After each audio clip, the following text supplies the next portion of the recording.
అల్లా మీద నమ్మకం, అల్లానే సర్వ సృష్టికర్త అనే నమ్మే వాళ్లకు మేము పోయి మతం మారమని చెప్పాల్సిన అవసరం లేదు. వాళ్ళే ఎక్కడ మంచి ఉంటే అక్కడికి వస్తారు. మతం మార్చే కాన్సెప్ట్ లేదు అని అంటున్నారు. 101% లేదు. మరి మతం మారుస్తున్న వాళ్ళని మీరు అడ్డుకుంటారా, అడ్డుకోరా?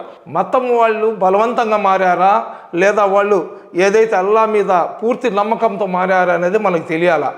అల్లా మీద పూర్తి నమ్మకంతో మారిన వ్యక్తులు ఏదైతే ఉంటారో వాళ్ళకు మనం ఏం చెప్పాల్సిన అవసరం లేదు.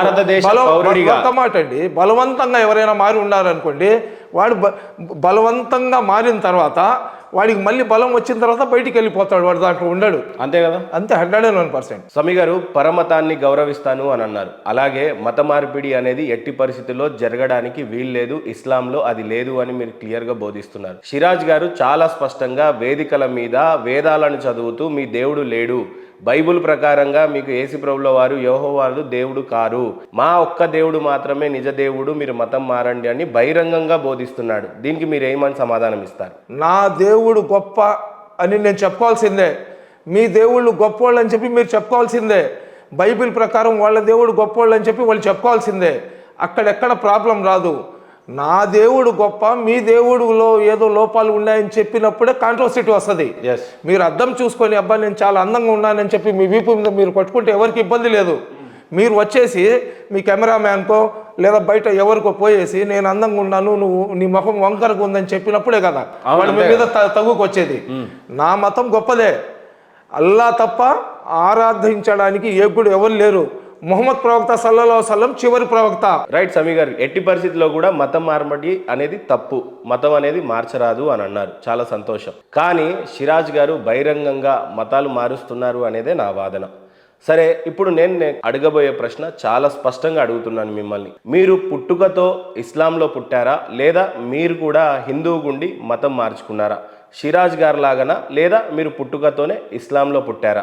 మా తాత ముత్తాతల కాలం నుంచి మేము ముస్లిమ్స్ అండి. ఓకే, పుట్టుకతోనే ముస్లిం. ఈరోజు సిగ్నేచర్ స్టూడియోకి ఏ ఉద్దేశం మీద వచ్చారు మీరు? సిగ్నేచర్ స్టూడియోకి ఏ విధంగా వచ్చానంటే ఏ ఉద్దేశంతో వచ్చారు? అదేనండి, మీ ఇంటర్వ్యూ చూసినాను. మీ ఇంటర్వ్యూలో ఎవరెవరిది మీరు ఎవరితో కాంట్రవర్సీ మాట్లాడించారో? సిరాజ్తో నేను అతనితో మీరు మాట్లాడించారు. ఈ పాయింట్ కూడా మీరు నోట్ చేసి పెట్టుకోండి. సిరాజ్తో నేను మాట్లాడించానన్నారు. నాది ప్రశ్న, మీది మీరు మాట మార్చబాకండి. మీకు నాకు జరిగిన అగ్రిమెంట్ ఏంది? మీరు మాట మార్చబాకండి. సిరాజ్తో నేను మాట్లాడించానన్నారు. ఈ పాయింట్ మీరు పక్కన పెట్టండి, అవసరం వచ్చినప్పుడు నేను మాట్లాడతాను. రైట్, చెప్పండి. రైట్ సమీ గారు, మీరు సూటిగా నా మీద బురద జల్లే ప్రయత్నం ఏం చేస్తున్నారంటే సిరాజ్ గారిని తీసుకొచ్చి బలవంతంగా ప్రశ్నలు అడిగి నేను ఆయన చేత ఇస్లాంనో దేన్నో ప్రలోభ పెట్టి మాట్లాడించాను అని అనుకుంటున్నారు. సూటిగా కదా?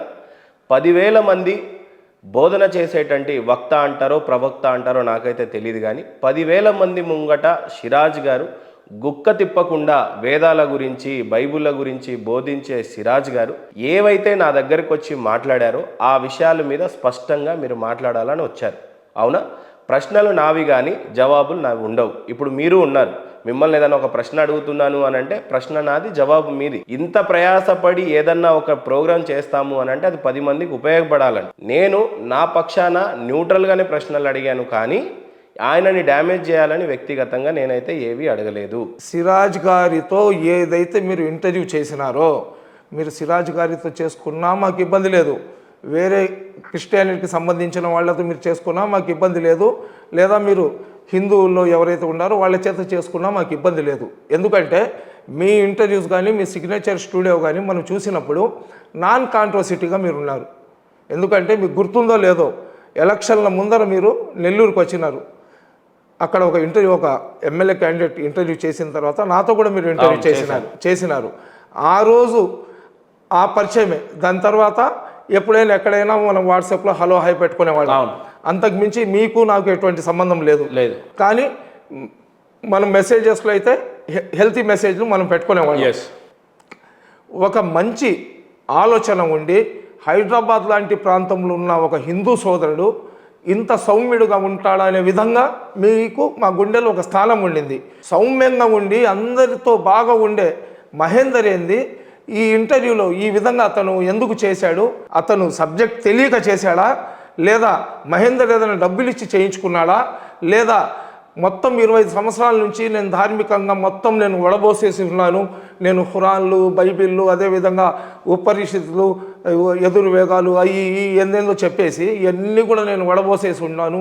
నాకన్నా పెద్ద మేధావి లేదని చెప్పుకునే వ్యక్తి చేత ఒక కామన్ ముస్లిం పర్సన్ ఉంటాడు కదా, ఆ ఫండమెంటల్ ఏదైతే ఉంటాయో బేసిక్ ఫండమెంటల్స్ ఉంటాయి కదా, అది కూడా తెలియని వ్యక్తిలాగా అతను మాట్లాడినాడంటే అతను మతిస్థిమితమైన కోల్పోయి ఉండాలా, లేదా మీరు ఏదైనా అతని మీద మీకు తెలిసిన ఈ నల్ల విద్య జాదుటోణ అంటారు కదా అదైనా చేయించి ఉండాలా, లేదా మీరు ఏదైనా అతనికి లాలూచి పెట్టి ఉండాలా. అసలు మొట్టమొదటిసారి సిరాజ్ గారు చేసిన బిగ్ కాంట్రవర్సీ ఏంటంటే సున్నతి అనేది మీ దాంట్లో చాలా ప్రాధాన్యత సంతరించుకున్నటువంటి విషయం. అది చేసుకుంటేనే మొట్టమొదటి ప్రయారిటీ కింద తీసుకొని ఆ తర్వాత నిబంధనలు నియమాలు వర్తిస్తాయి అని అంటారు. అట్లాంటిది అది పెద్ద ప్రాధాన్యమే కాదు, చాలా చిన్న విషయం అన్నట్టుగా చెప్పారు. నిజమేనా? అది సున్నతి అనేది దానికి చాలా చిన్న ప్రాధాన్యతమే ఉంటుందంటారా? తప్పండి అది. ఎందుకంటే ఎప్పుడు దాకా అయితే ఈ సున్నతి చేయించుకోరో, ఖత్నా అంటారు మన దాంట్లో, తెలుగులో ఒడుగులు అంటారు అనమాట, అది కంపల్సరీ చేయించుకోవాలా.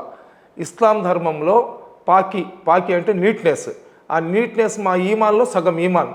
ఎప్పుడు దాకైతే అతను సుంతి చేయించుకోడో అతను నమాజ్ చదవడానికి కూడా అతనికి అర్హత ఉండదు. ఇప్పుడు మసీద్లలో హిందూ సోదరులను తీసుకొని వెళ్తే వాళ్ళు వస్తారు, ఆడ కూర్చుంటారు, వెళ్ళిపోతారు. కానీ అక్కడ మసీద్లో హిందూ సోదరులు వస్తే వాళ్ళ తల మీద టోపీ పెడితే వాళ్ళు ముస్లింలు గారు, లేదా మేము దేవస్థానానికి పోయి బొట్టు పెట్టుకొని, లేదా మేము ప్రసాదం తింటే మేము హిందువులం కాము. కానీ ఇద్దరి మనసులు కలుస్తాయి, ఒక మంచి అట్మాస్ఫియర్ కనబడుతుంది. కాబట్టి మనం హిందూ సోదరులకు పిలిచిన దగ్గర మనం వెళ్తాము. అలాగే మా హిందూ సోదరులు కూడా మా మసీద్లకు, దర్గాలకు మేము పిలిస్తే వాళ్ళు వస్తుంటారు. కానీ సిద్ధాంతపరంగా, ధార్మికంగా ఇస్లాం ధర్మంలో ఏదైతే బేసిక్ ఫండమెంటల్స్ ఉంటాయో వాటిలో ఖత్నా అనేది చాలా ఇది సున్నతే రసూల్ అంటారు. అది చేయించుకుంటేనే అతను ఇస్లాంలో అతను వచ్చినట్లు. సమీ గారు, ఇందాక చాలా స్పష్టంగా మీరు ఇచ్చిన ఇన్ఫర్మేషన్ ఏంటంటే నేను ఒక కామన్ సాదా సీదా పౌరుడిని, ఇస్లాం బిడ్డని అని చెప్పారు. మరి సిరాజ్ గారు ఎవరు? సిరాజ్ ఎవరంటే ఒక పండితుడు కాదా? మీరు చెప్తున్నారండి. వక్త కాదా? విద్వాంసుడు కాదా? లేకపోతే ఆయన ఎవరు?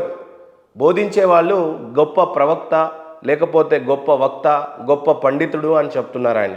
మీరు ఏదన్నా మాట్లాడేటప్పుడు చాలా స్పష్టంగా మాట్లాడండి సమీభాయ్. దూద్ కా దూద్, పానీ కా పానీ చేయండి. ఏదైనా సరే సూటిగా స్పష్టంగా చెప్పండి, చాలా క్లియర్గా మాట్లాడండి. అలా కాదండి. అలా ఇప్పుడు సిగ్నేచర్ స్టూడియో ఉంది, మీరు ఒక మంచి ఇంటర్వ్యూ చేశారనుకోండి, మంచి ఇంటర్వ్యూ చేసినప్పుడు అరే మహేందర్ గారు మంచి ఇంటర్వ్యూ చేస్తున్నారు, సిగ్నేచర్ స్టూడియో ఛానల్ చూస్తే బాగుంటుందని చెప్పి సబ్స్క్రైబర్స్ వస్తారు. మీరు ప్రతి సబ్స్క్రైబర్కి ఫోన్ చేసి మీరు నాకు సబ్స్క్రైబ్ చేసుకోండి అని చెప్పి మీరు అడగరు కదా. ఆ వీడియో వస్తే చూసుకొని అరే ఈ ఛానల్ బాగుంది, నిజాన్ని నిర్భయంగా మాట్లాడే సత్తా ధైర్యం ఆ అబ్బాయి దగ్గర ఉంది, ఈ అబ్బాయి ఇంటర్వ్యూస్ మనం చూడొచ్చు, ఈ అబ్బాయికి మనం ఎంటర్టైన్ చేయవచ్చు అని చెప్పి మీరే చెప్తున్నారు. 25 సంవత్సరాల నుంచి అతను చేశాడని చెప్పి. జనరల్గా ఎలాగుంటుందంటే మహేందర్ గారు, వాస్తవాలు మాట్లాడుకున్నాం అనుకోండి, ఎవ్వరు కూడా దానికి పట్టించుకునే వాళ్ళు ఉండరు.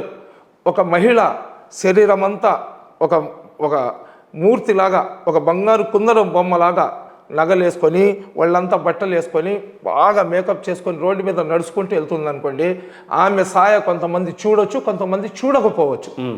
ఆమె సాయ కొంతమంది చూడకపోవచ్చు.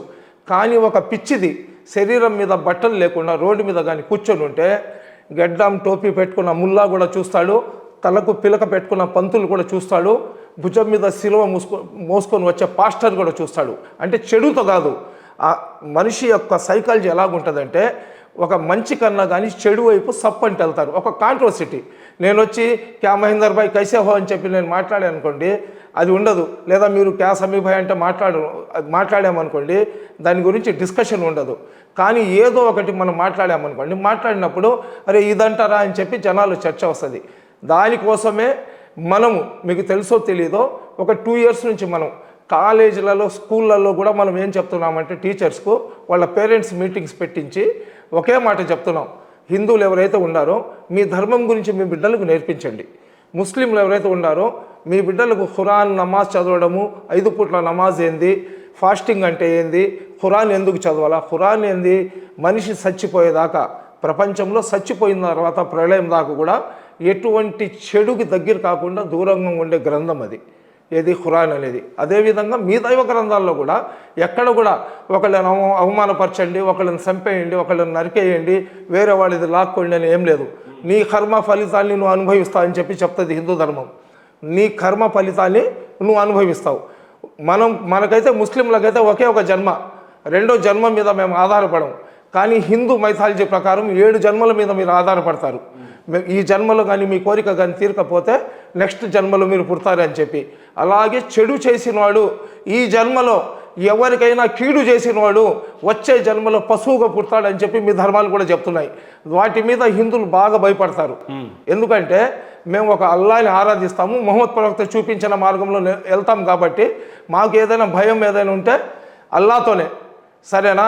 హిందువులు అలా కాదు. మీరు పోతూ ఉంటారు, ఆ రోడ్డు పక్కన ఒక వినాయక స్వామి గుడి కనబడితే 2 సార్లు ఇలా పట్టుకొని ఇలా కూర్చొని లేస్తారు.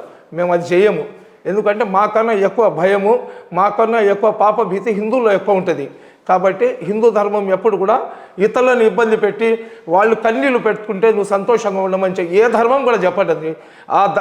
ఏ ధర్మం అయినా కానీ ఇతరులను ఇబ్బంది పెట్టమని చెప్తే అనవసరంగా, ఇక్కడ మీరు పాయింట్ నోట్ చేసుకోవాలా, మీతో మాట్లాడేటప్పుడు చాలా జాగ్రత్తగా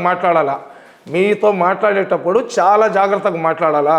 ఎందుకంటే మీరు శూన్యంలో నుంచి, ఇసుకలో నుంచి కూడా మీరు నీళ్లు తీసే రకం మీది. మీ ఇంటర్వ్యూస్ నేను చూసినాను. మా జోలికి రానంత వరకు, మనకు ఇబ్బంది పెట్టనంత వరకు ఎవరికి కూడా మనం ఇబ్బంది పెట్టమని చెప్పి ఏ ధర్మం కూడా చెప్పదు. అనవసరంగా మీకు ఎవరైనా చంపడానికి వచ్చినారనుకోండి, మీ ఆత్మరక్షణ కోసం మీరు తప్పించుకునే ప్రయత్నం చేస్తారు. సుప్రీంకోర్టులోనే చెప్పేసి ఉన్నారు, ఎవరైనా అన్యాయంగా మీకు చంపడానికి వస్తే మీ ఆత్మరక్షణలో ఎదుటి మనిషి చచ్చిపోయినా కానీ పోలీసు వాళ్ళు దాని మీద కేసు పెట్టడానికి లేదు. సెల్ఫ్ డిఫెన్స్ కోసం మిమ్మల్ని మీరు రక్షించుకోవడానికి ఎదుటి మనిషికి మీరు నష్టపెట్టవచ్చు అని చెప్పి. కాబట్టి ఏ ధర్మం కూడా అన్యాయంగా అనవసరంగా ఎవరికి ఇబ్బంది పెట్టొద్దని చెప్తుంది. మా మీద వచ్చినప్పుడు ఎంతవరకు మనం సహనం చేసుకోగలుగుతామో అంతవరకు మనం సహనం చేసుకోవాలా, ఇస్లాం ధర్మం చెప్పేది. దాని తర్వాత దాన్ని నోటితో ఆపే ప్రయత్నం చేయాలా, నోటితో లేదా చేతితో ఆపే ప్రయత్నం చేయాలా. ఈ 2 మనం చేయలేని పరిస్థితుల్లో హిజ్రత్ చేసి వెళ్ళిపోవాలి, అక్కడి నుంచి మనం వెళ్ళిపోవాలా. అది మాకు ఇస్లాం ధర్మం నేర్పించింది. కాబట్టి ఏదైతే మీ ఇంటర్వ్యూలో మనం కొన్ని చూసినామో దాని మీద ఒక రకమైన బ్యాడ్ మెసేజ్ పోతుంది జనాల్లో. ఏందయ్యా ఒక ధార్మిక, మీరు అక్కడ ఇంట్రడక్షన్ ఏమని ఇచ్చారు, ధార్మిక పండితులు ఈయనంటే ఎవరు తెలియని వాళ్ళు ఉండరు, రకరకాలుగా ఆయన చేశాడు ఇది చేశాడు అని చెప్పి. అలాగే ఆయన వీడియోస్, ఆయన అట్రాక్షన్ని చూసి కొంతమంది అతనికి ఫాలోయింగ్ ఉండొచ్చు. నాకన్నా బ్రదర్ సిరాజ్కి 1,00,000 రెట్లు ఇస్లాం గురించి తెలుసు అతనికి. నేను 1% అయితే సయ్యద్ సమీ హుసేని అనే అతను 1% అయితే బ్రదర్ సిరాజుర్ రెహమాను 1000% అతను 1,00,000%. నాకన్నా 1,00,000 రెట్లు అతను బాగా తెలిసి ఉండొచ్చు. అంత తెలిసిన వ్యక్తి కూడా తప్పు ఎందుకు చెప్పాడు, అతను కావాలని చెప్పాడా లేదా మీరు కావాలని చెప్పించుకున్నారా అనేది తేల్చడానికి నేను వచ్చింది. రైట్, మీరు అంటుంది ఏంటి, సిరాజ్తో కావాలని నేను చెప్పించాను అనేది మీరు అంటున్నారు. సిరాజ్ ఏమంటున్నాడు, నేను మాట్లాడేటప్పుడు నాకు కొద్దిగా జ్వరం వచ్చింది, నా థ్రాట్ బాగాలేదు అని అంటున్నారు. ఇప్పుడు సూటిగా చెప్పాలంటే మీరు నా మీద బురద జల్లుతున్నారు. మీ వెనకాల ఇప్పుడు 4 వచ్చారు, అలాగే మొన్న సిరాజ్ వెనకాల కూడా 2-3 వచ్చారు. ఇప్పుడు వాళ్ళు దానికి సాక్ష్యం. ఈరోజు మీరు కూడా ఏమన్నా తప్పుగా మాట్లాడినా కూడా వీళ్ళు 4 సాక్ష్యం. ఇక్కడ నేనేదో ఆయన చిన్నపిల్లోడు, ఈ లడ్డు తిను, నీ తర్వాత నీ కళ్ళు తిరుగుతుంది, నేను చెప్పినట్లు చెప్పు అని ఏదో ధూపం ఇచ్చేసి నేను చెప్పమంటే చెప్పే స్థాయి ఆయనది కాదు సమీభాయ్. ఏదన్నున్నా నా మీద బురద చల్లటం బాగుంది, నేను తూడ్చుకోవటం బాగుంది, కానీ బట్ వాస్తవానికి జరిగినది ఏంటో స్పష్టంగా తెలుసుకోవడానికి మీరు వచ్చారు. ఆ కార్యక్రమంలో ఉండండి. నాది ప్రశ్న, మీది జవాబు. ఓకే, అది మీ ఇద్దరి అండర్స్టాండింగ్ మీద ఉంటుంది. రైట్ సమీభాయ్, ఇక్కడ చాలా స్పష్టంగా ఏం చెప్తున్నారు అని అంటే, ఏదేమైనా మీ వాళ్లకు మీరే వకాలత్ ఇచ్చుకున్నట్టుంది తప్పితే కానీ ఎక్కడ కూడా న్యాయబద్ధంగా మాట్లాడుతున్నట్టుగా అయితే కనపడట్లేదు. దయచేసి నేను అడిగిన ప్రశ్న చాలా స్పష్టంగా, చాలా సూటిగా ఆయన అడిగిన విషయం ఏంటంటే, సున్నతి అనేది ఆయనకు ఎందుకు వర్తిస్తుంది ఆ ప్రశ్న అంటే, బేసిక్గా ఒక తెలుగు ఆయన ఒక హిందుత్వాన్ని పుచ్చుకున్నటువంటి వ్యక్తి ఇస్లాంలో మారుతున్నప్పుడు ఖచ్చితంగా ఈ రకమైన సున్నతి చేసుకుంటారు అని కామన్. నా ఫ్రెండ్స్, మీరు కూడా నా ఫ్రెండే, ఇది చాలా చిన్న విషయం. ఆ విషయాన్ని నేను అడగటంలో తప్పే లేదు. ఒక బైబిల్ చదువుకున్న సోదరుడు బాప్తిసం ఏ రకంగా తీసుకుంటారు, ఎందుకు తీసుకుంటారు? హిందువుగున్నా ముస్లింగున్నా ఎవరైనా సరే క్రిస్టియానిటీని పుచ్చుకున్నప్పుడు బాప్తిసం తీసుకొనే మతాన్ని మార్చుకుంటారు. ఆ రకంగా నేను అడగడం అనేది జరిగింది. అది స్పష్టమా కాదా? సున్నతి అనేది నిజంగా అంత ప్రాధాన్యత సందర్శించుకున్న ప్రశ్ననే. మీరేమంటారు అసలు సున్నతి గురించి అడిగితే? డైవర్ట్ కాకుండానే చెప్తున్నానండి. మీరు హైదరాబాద్లో ఉన్నారు, సరేనా? మీ ఇల్లు కూడా ఎక్కడ ఓల్డ్ సిటీ ఏరియాలో ఉంది. ఓల్డ్ సిటీ ఏరియాలో ఉన్న, న్యూ సిటీ ఏరియాలో ఉన్న, ఏడైనా కానివ్వండి, మనం భారతదేశంలో ఉన్నాము. చిన్న పల్లెటూరు, 500-600 ఇల్లులు ఉండే పల్లెటూరులో అయినా కానీ 2-3 ముస్లిం కుటుంబాలు ఉంటాయి. అక్కడ ముస్లింలతో సంబంధాలు ఉంటాయి ప్రతి ఒక్కరికి. ముస్లిం అన్నోడు ఖత్నా చేయించుకుంటాడు అనేది జగమెరిగిన సత్యం. అది మీరు ఇప్పుడు చాలా బ్యాలెన్స్గా, చాలా లాజిక్గా, చాలా తెలివిగా మాట్లాడుతున్నారు. మీరు ఎందుకో మీరు ఐఏఎస్ ఐపీఎస్ అవ్వాలి, కానీ మీరు బిజినెస్ వైపు ఇటు వచ్చేసినట్లున్నారు. భగవంతుడు మంచి నాలెడ్జ్ ఇచ్చి ఉన్నారు మహేందర్ గారు మీకు. మీరు అతనికి ఏమని అడగాలంటే, ముస్లింలు ఖత్నా ఎందుకు చేయించుకుంటారని మీరు అడగకూడదు. మీరు మతం మారారు కదా, మీరు ఏదో పేరు చెప్పారు కదా అతనిది, శివరామరాజు నుంచి మీరు బ్రదర్ సిరాజ్ అయినారు కదా. బ్రదర్ సిరాజ్ అయినప్పుడు మీరు ఖత్నా చేయించుకున్నారా లేదా అని అతనికి అడిగి ఉండాలా. మీరు మొత్తం ముస్లింలకు మీరు అడగకూడదు. అప్పుడు అతను ఖత్నా చేయించుకున్నాడో లేదో అనేది మీకు సమాధానం వచ్చి ఉంటుంది. ఇప్పుడు నేను చాలా స్పష్టంగా అడుగుతాను, గుండె మీద చేతేసుకొని చెప్పాలి. చెప్పండి. మీరు సిరాజ్ గారితో ఫ్రెండ్షిప్లో ఉన్నారా లేదా? సిరాజ్తో ఎందుకు ఫ్రెండ్షిప్లో ఉంటానండి? అందరు, నేను నా శత్రువులతో కూడా ఫ్రెండ్షిప్తో ఉంటాను. ఇప్పుడు నేనేమంటున్నా, నేను అడగలేని ప్రశ్నని మీరే అడగండి. అదేనండి, నా మీద బాధ్యత మోపుతున్నారు కదా. నేనేది ఉద్ధరించే పండితుడిని కాదు, మీరే ఇంకా ఉద్ధరించే వాళ్ళు. నన్ను అడిగితే నాకన్నా వయసులో 10 రెట్లు పెద్ద. ఒకటి. రెండోది, ధార్మికపరమైన అంశాలు వచ్చినప్పుడు అడ్డుగా సమీ గారు ఒక్కరే నించుంటారనేది ఎంత నిజమో, నిజంగా మీకు అంతగా అనిపిస్తే ఆయనకే ఫోన్ చేసి అడగండి. ఇప్పుడు అడగండి, దాంట్లో క్లారిటీ వచ్చేస్తుంది కదా. అతనికి ఫోన్ చేసి మేము అడగాల్సిన అవసరం లేదు. ఫోన్ తీసుకొని ఒక మనిషికి మనం అవమానం పెట్టాల్సిన అవసరం లేదు. అతని గుండెల మీద చేయి పెట్టుకొని అతని అంతరాత్మకు అతను సమాధానం చెప్పుకోవాలా. అతను నిజంగా ఇస్లాం ధర్మంలో ఉన్నాడంటే, అతను నిజంగా ఇస్లాం ధర్మం మీద విశ్వాసం, నమ్మకం ఉందంటే, ఇప్పుడు చేయడం వచ్చినప్పుడు చేయడం ఒకటి. ఇందాక మీరు నలుగురితో కలిసి నా ఆఫీస్లోకి ప్రారంభంలో వచ్చినప్పుడు ఆల్రెడీ ఒక ఇస్లాం సోదరుడు నా పక్కనే కూర్చున్నాడు. అవును, ఎవరో కూర్చొని ఉండారు. ఏసీ రిలేటెడ్ వర్క్ ఏదో మేము మాట్లాడుతున్నాం, మా ఫిట్టింగ్ అనుకోకుండా మీరు వచ్చారు. ఆయన్ని కూడా మీరు సున్నతి గురించి చాలా స్పష్టంగా అడిగితే, కోఇన్సిడెంట్లీ ఆయన ఎవరో మీకు కూడా తెలియదు, కోఇన్సిడెంట్లీ సున్నతి చేసుకోవచ్చు అంటే చాలా స్పష్టంగా చేసుకోవాలి, చేసుకోకపోతే లేదు అని అన్నాడు. అలాగే ఓ చిన్న ఇంటర్మీడియట్ డిగ్రీకి వచ్చిన పిల్లోడిని అడిగినా కూడా సున్నతి అనేది ఖచ్చితంగా చేసుకోవాలి అని అంటారు. అలాంటిది బ్రదర్ సిరాజ్ గారు సున్నతి చేసుకోవచ్చు, చేసుకోకపోవచ్చు, ఈ ఖత్నా గురించి అంత ప్రాధాన్యత లేదు అని చెప్పడానికి గల కారణాలు ఏమై ఉండొచ్చు? నేను ఆయనతో చెప్పించాను, చెప్పలేదు, కాసేపు ఇవన్నీ పక్కన పెడితే నిజంగా ఎందుకు ఆ రకంగా చెప్పాల్సి వచ్చింది? ఖచ్చితంగా అండి. ఇప్పుడు అతను మాట్లాడిన మాటలు నాకు ఎలా కనబడుతుందంటే, పాము సావకూడదు, కర్ర ఇరగకూడదు అనే విధంగా అతను మాట్లాడుతున్నాడు. ఇప్పుడు సింపుల్ అది. ఏందండి, ఖత్నా చేయించుకుంటారా అంటే, అవునండి ఖత్నా చేయించుకోవాలి, ఆడికి అయిపోయింది, ఆ సబ్జెక్ట్ ఆడికి ఎండ్ అయిపోద్ది. దాన్ని ఒక ఇష్యూలాగా అతను పెట్టేసి అతను ఏదో ఒక రకంగా కాంట్రవర్సిటీలో పోయేసి చర్చల్లో రావాలా. ఒకటి, ఇప్పుడు హిందువులకు ఇప్పుడు దాకా అతను రాధా మనోహర్ అని చెప్పి, ఎవరు ఘనపాటి అని చెప్పి, ఎవరెవరికో అతను వీడియోలో చెప్పినారు కదా. వాళ్ళ అటాక్ ఏదైతే ఇతని మీద వాళ్ళు కౌంటర్స్ ఏదైతే ఇస్తున్నారో, ఈ కౌంటర్స్లో నుంచి అతను బయటికి రావాలంటే హిందువుల మనసులు గెలుచుకోవాలనే ప్రయత్నంలో కావాలని చెప్పాడు అనిపిస్తుంది నాకైతే. ఓకే, నాకు అనిపిస్తుంది అది. ఓకే, నేను రైట్ అయినా కావచ్చు, రాంగ్ అయినా కావచ్చు.